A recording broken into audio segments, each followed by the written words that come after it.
Hello students, हम आपका history का नेक्स्ट चैप्टर ले रहे हैं, 9 chapter life in villages and towns. उस समय गांवों में और शहरों में जीवन क्या था।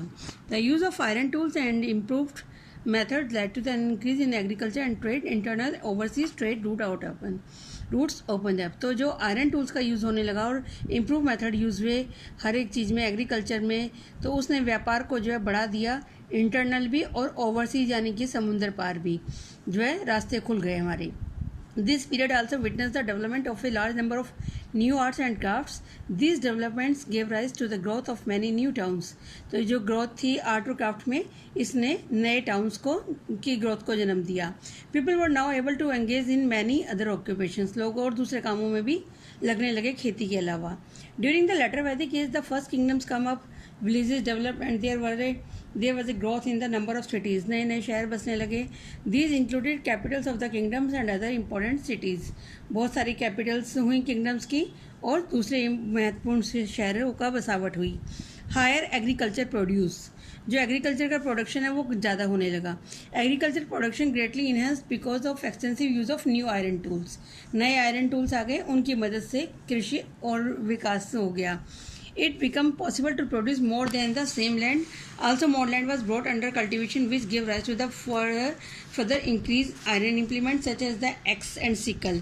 यानी कि कुल्हाड़ी और दराती जो थी और कंपास थी, उनकी मदद से जंगलों को साफ करने में मदद मिलने लगी, जिससे ज़्यादा ज़मीन मिल गई खेती करने के लिए। The clear land was then use by people to produce different varieties of crop. Certain region where the soils was hard, deep ploughing was required. जहाँ पर मिट्टी हार्ड थी तो वहाँ पे जो हल जोतने का काम था वो बहुत गहराई से किया गया आयरन के हल से। The iron plug made it possible to produce more than such types of soil. The kings of this period also encouraged the building of tanks, dug wells and canals. जो राजा थे उन्होंने भी उस समय सिंचाई की वजह से, इरिगेशन की सप्लाई की वजह से डग्स खुदवाए और वेल्स कुएँ खुदवाए और कैनल्स बनवाई। Supply pay water to crops.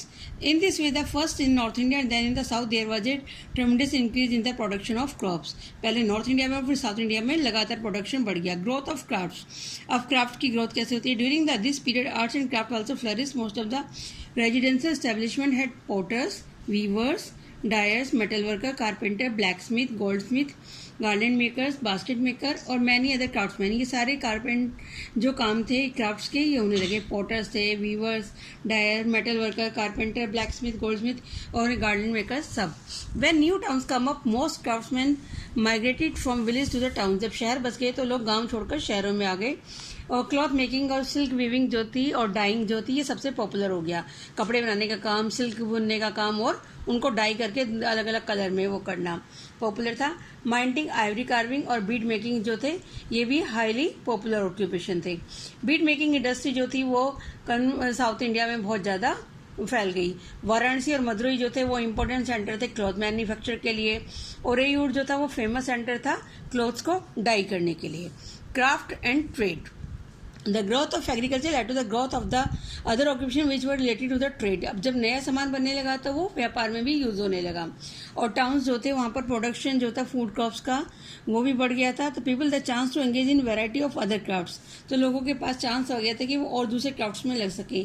Stone, metal work, weaver, jewellery, carpenter, दूसरे क्राफ्ट पर्सन जो थे वो उन सब के बारे में मेंशन किया गया बुद्धिस्ट टेक्स्ट बुक्स में।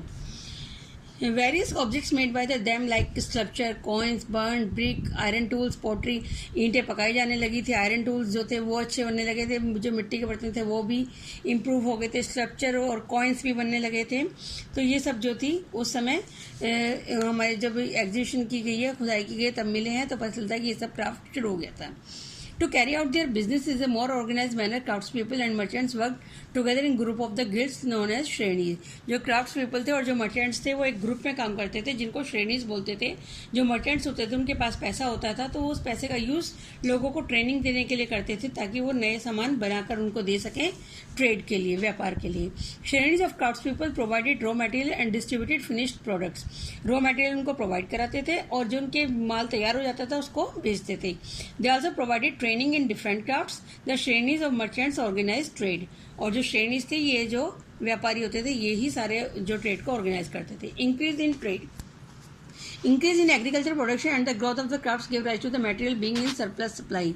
जब क्राफ्ट भी ज़्यादा बढ़ गया, एग्रीकल्चर प्रोडक्शन भी, तो सरप्लस सप्लाई यानी कि हमारी जरूरत से ज़्यादा तैयार होने लगा, तो उसकी सप्लाई के लिए हमने शहरों में जाना शुरू करा। Goods two towns, these goods were either use by the people in towns और दे वर ट्रेड विद अदर एरिया। या तो शहर के लोग यूज कर लेते थे या फिर उसको दूसरे एरिया में बेच देते थे। This is how trade started. Merchant and traders become involve in both internal and external trade. Trade links between to the develop between the northern and southern parts of the country. और trade links होते हैं ये develop होने लगे northern और southern part में। India also started trading with the Roman empire, के साथ में भी हमने व्यापार शुरू कर दिया। Higher involvement of money gave a boost to trade. Archaeologist have exhibited a large number of coins that belong to this period. और हमने खुदाई में हमें बहुत से सिक्के मिले जिससे पता चलता है कि जो इन्वॉल्वमेंट थी मनी की, उसने भी इसको बहुत ज़्यादा ऊंचाई दी ट्रेड को। These coins are known as punch mark coins. उस समय के सिक्कों को हम पंचमार्क कॉइन्स कहते हैं। इसके आगे का टाइप्स ऑफ टाउन्स हम नेक्स्ट क्लास में लेंगे। Thank you.